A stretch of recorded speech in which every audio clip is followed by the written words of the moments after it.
वाले बोल देते थे कि ये इस बार 4 महीने भरे हुए हैं, क्योंकि धूप को देख के अंदाजा लगा लेते थे। मैं इसलिए ऐसा बोल रही हूँ कि मेरी कठिन परीक्षा बढ़ती चली गई, कम होने का नाम नहीं ले रही थी। मैंने सोचा कुछ तो ऊपर वाले ने मेरे लिए अच्छा सोचा ही होगा।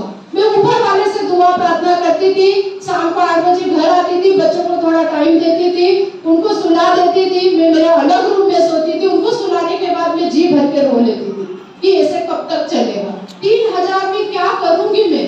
बच्चों को खाना खिलाऊंगी, उनको एजुकेशन दिलाऊंगी या उनको कपड़े लत्ते दिलाऊं? क्या करूं 3000 में? कुछ समझ में नहीं आता था। ऊपर वाले से दुआ प्रार्थना किया करती थी, तो ऊपर वाले के दुआ प्रार्थना का फल मुझे ये मिला। और मैं तो बोलती हूँ कि जिसके संघर्ष के दिन खत्म हो जाए और जिसके पुण्य के दिन चालू हो जाए, उसके जीवन में माय लाइफ स्टाइल। ऊपर वाले ने मेरी बात को सुना और एक दिन मेरे घर में एक फरिश्ता स्वरूप एक इंसान आता है और मुझे बोलता है कि अब आपको लोगों की दर-दर की ठोकरें नहीं खानी पड़ेगी, आप अपने दिन बदलने वाले हैं। मैंने उसकी तरफ देखा और मैं थोड़ी देर के लिए हंसने लगी कि बेटा तू कौन से दिन लाने वाला, मुझे ये तो बता दे। अभी तक तो कोई ऐसा मुझे मिला नहीं जो मेरी जिंदगी बदल दे। तू छोटा है, तू बच्चा है, तेरे को क्या अनुभव है, तू कैसे मेरे दिन बदलेगा? वो बोले कि नहीं, बराबर अपने दिन बदलेंगे, बस मैं तुमको एक जगह लेकर चलता हूँ, वहां पर चलो, आप देख लो, समझ लो, अच्छा लगे तो हाँ बोलना, नहीं तो मना कर देना। उन्होंने मुझे ऐसा कहा और मुझे लेकर गए ना धुलिया, सिरपुर हम गए। सिरपुर में मैंने देखा कि 50-60 लोग ऐसे बैठे हुए थे और कुछ लीडर, जैसे आज कुमरे सर ने प्लान किया, ऐसे कुछ लीडर वहाँ प्लान कर रहे थे और दिगंबर सोनोने सर, सुमित सर जैसे होस्टिंग कर रहे थे और वहाँ बता रहे थे कि आप एक बार खरीदी करोगे तो आपके जीवन में इतना चमत्कार होगा। कुछ महिलाएं भी आ रही थी, कुछ लड़कियां, कुछ जेंट्स, कुछ बच्चे, सभी लोग आ रहे थे और बोल रहे थे कि मैंने महीने का 3000 कमाया, किसी ने बोला 5000 कमाया, किसी ने बोला 10,000 कमाया। तो मेरे दिमाग में एक बात फिट हो गई कि अपने को महीने का 5000 भी आएगा तो चलेगा, क्योंकि हॉस्टल में बेइज्जती की जिंदगी जी रहे हैं। दिन भर लोग बाई बाई करके बुलाते थे, ये भाई ये काम करो, भाई बच्चों को पकड़ो, ऐसा दिन भर चलता था। और एमआई लाइफ स्टाइल में यहाँ मैंने कुछ लोगों का मान सम्मान देखा। मैंने बोला महीने का 5 भी आएगा तो ये काम मुझे अच्छा लग रहा है, शायद मैं कर सकती हूँ। फिर हमने वहाँ सेमिनार देखा और जो लेकर गए थे वो और मैं, हम रात भर नहीं सोए। हम सोच रहे थे कि कैसे करें। फिर दूसरे दिन उनको जो लेकर गए थे उनसे कॉल पे बात की कि हमको काम करना है, तो बोले 2 पैसे, जिसमें आपको एक बार खरीदी करना पड़ेगी। मैंने बोला पैसे तो है नहीं, अपन फ्री में नहीं कर सकते क्या? तो उनको उनके सीनियर ने बोला कि आप दुकान डाल रहे हो, दुकान में सामान नहीं रहेगा तो ग्राहक को क्या दोगे, तो कुछ आपको खरीदी तो करना पड़ेगी। तो सर वो जो लेकर गए थे उन्होंने तो उनकी जैसे तैसे जुगाड़ कर ली। फिर मैंने बोला मेरे पास पैसे नहीं है, मैं नहीं कर सकती। उन्होंने मुझे कहा कि रात भर का समय है, जिंदगी में एक बार खरीदी कर लो या जिंदगी भर लोगों के घर बर्तन ठिकरे साफ कर लो, 2 ऑप्शन आपके पास है। हाँ, और एक बात और बता देता हूँ, लोग बर्तन ठिकरे भी जब तक तुमसे करवाएंगे जब तक तुम्हारे हाथ पैरों में जान, उसके बाद वो खुद बोल देंगे कि भाई अब मत आना, अब तुमसे काम नहीं होता। ध्यान रख लेना, और इससे जिंदगी नहीं कटेगी। एक बार डिसीजन लेके देख लो, हो गया तो पैसा ही पैसा, नहीं तो पहले जैसा। मैंने भी रात भर सोचा और समझा कि बात तो सही है बच्चा छोटा लेकिन काम की बात बोल रहा है। मैंने भी इधर से जुगाड़ किया और 3 आईडी से बिजनेस की शुरुआत की। 3 आईडी मैंने लिया और 3 आईडी का मैंने प्रोडक्ट परचेस किया और प्रोडक्ट सबसे पहले मैंने मेरी मम्मी को दिया। उनको पैरालिसिस था, वो बिस्तर पे रहते थे, उनको मैंने प्रोडक्ट दिया। तो 1 महीने, 1.5 महीने, 2 महीने, 3 महीने में रिजल्ट ये आया कि मेरी मम्मी उनका खुद का काम खुद करने लगी। और जो बिस्तर पे थे, बिस्तर से उठ के मतलब वो नहा लेते थे, उनके मन से खाना खा लेते थे। मैंने सोचा रिजल्ट तो बहुत अच्छा है, अगर मेरी मम्मी को रिजल्ट आ सकता तो कितनी मम्मियां हैं जिनको रिजल्ट की जरूरत है। प्रोडक्ट जबरदस्त है। मैंने धीरे धीरे लोगों को बताना शुरू किया कि हमारी एमआई लाइफ स्टाइल कंपनी है, इसमें मान है, सम्मान है, पैसा है और साथ में लोगों की दुआ है। और हमको जीने के लिए क्या चाहिए, ऐसा बोल के मैं प्रमोशन करने लगी। मैं बोलती थी इसमें बहुत पैसा है। अभी कुमरे सर ने आखिरी में बताया होगा कि हफ्ते का कितना मिलता है, 2,10,000, ठीक है। तो मैं भी लोगों को बताती थी कि हमारी कंपनी में इतना पैसा है। तो मुझे बोलते थे आपको कितना आया, पहले आप बताओ। तो मैं बोलती थी कि मुझे तो अभी कुछ भी नहीं आया। हाँ, तो बोले आप कमा लो फिर हमको दिखाने आओ।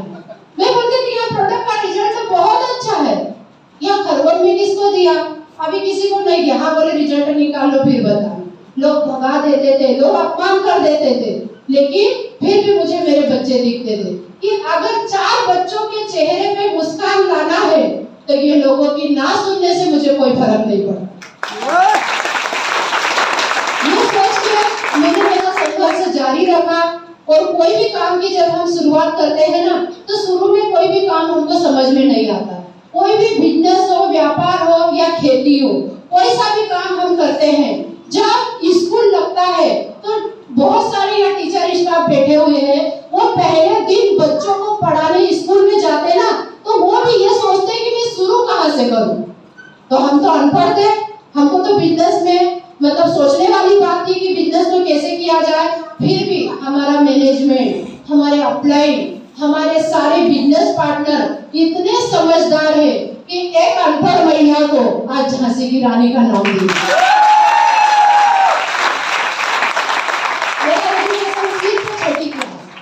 लेकिन मेरे बिजनेस पार्टनर इंजीनियर है, मेरा पूरा स्टाफ पूरा एजुकेटेड स्टाफ है। मैंने शुरू में फॉर्म जैसे साइन किया था तो मेरे सीनियर से बोला था मैं अनपढ़ हूँ, मेरी बात को कौन मानेगा। बोले आप अच्छे अच्छे पढ़े लिखों को ला सकते हो। तो आपकी जानकारी के लिए बता दूं, मेरे गाँव में 600 डॉक्टर है, 600।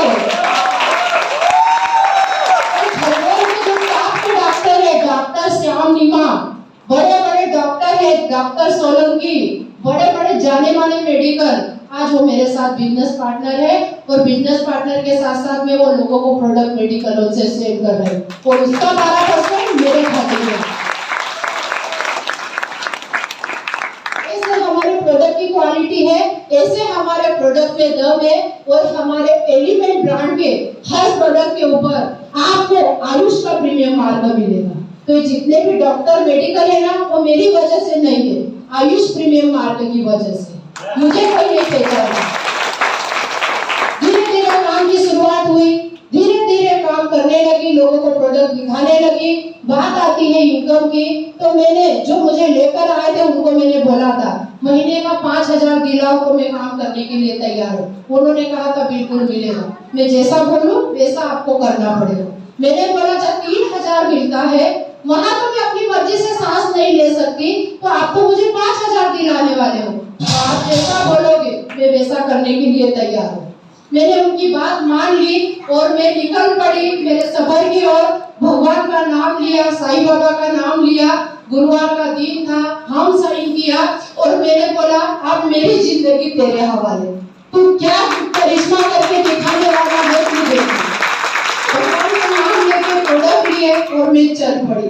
तो आज सब आप लोगों के आशीर्वाद से हम जिन जिन को प्रोडक्ट देते हैं, जिन जिन को हम ठीक करते हैं, उनकी दुआओं की वजह से आज मैं पीछे पलट के देखती हूँ। मुझे विश्वास नहीं था कि मेरी आईडी का प्रोडक्ट मेरे से कोई लेगा या नहीं लेगा, तो आज मैं देखती हूँ 6.5 करोड़ का टर्नओवर हो गया मेरे 5 साल के बाद।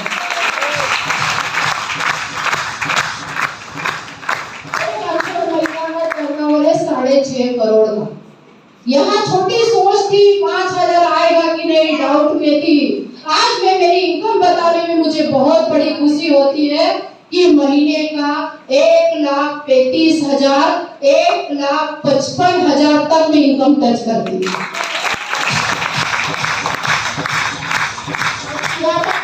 एक बार खरीदी डरते डरते, एक बार खरीदी की थी डरते डरते, और आज नतीजा ये हुआ। और मुझे इस बिजनेस में एमआई लाइफस्टाइल में एंट्री करवाने वाले मेरे मार्गदर्शक, मेरे भगवान, मेरे ग्रेट गुरु, मैं क्या उनको बोलूं तो मेरे लिए कम है। आज वो रिश्ते में मेरे दामाद है जिनका नाम बड़ी रिस्पेक्ट से लेना चाहूंगी, जिनको मीनार किंग के नाम से जाना जाता है। और वो सगे मेरे दामाद है और मैं उनकी सासू माँ हूँ। प्रकाश पाटिल सर के लिए थे ना, वो 5 नौकर में से एक वो भी थे।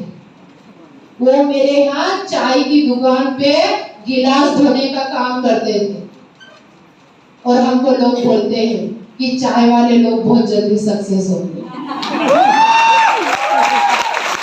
गिलास धोने का काम करते थे और उनके मौसाजी उनको रोज का 20 रुपया देते थे और वो 20 रुपए बचा बचा के वो डायरेक्ट सेलिंग की मीटिंग अटेंड करते और उनको अच्छा नॉलेज था। उन्होंने मुझे विश्वास दिया और हम साथ में ही रहते थे। जब मेरे दामाद नहीं थे, हमारी कहानी वहीं से शुरू हुई थी। वो जब 12 साल के थे तब से मेरे पास थे। जब फिर मेरे हस्बैंड शांत हो गए, मैंने उनको बोला बेटा मुझे छोड़ के कहीं मत जाओ, मेरे पास ही रहो। वो बोलते थे कि मैं अभी तो रह लूंगा, कुंवारा हूँ, लेकिन जब मेरी शादी होगी तो क्या मेरी वाइफ तुम्हारे पास रहने देगी?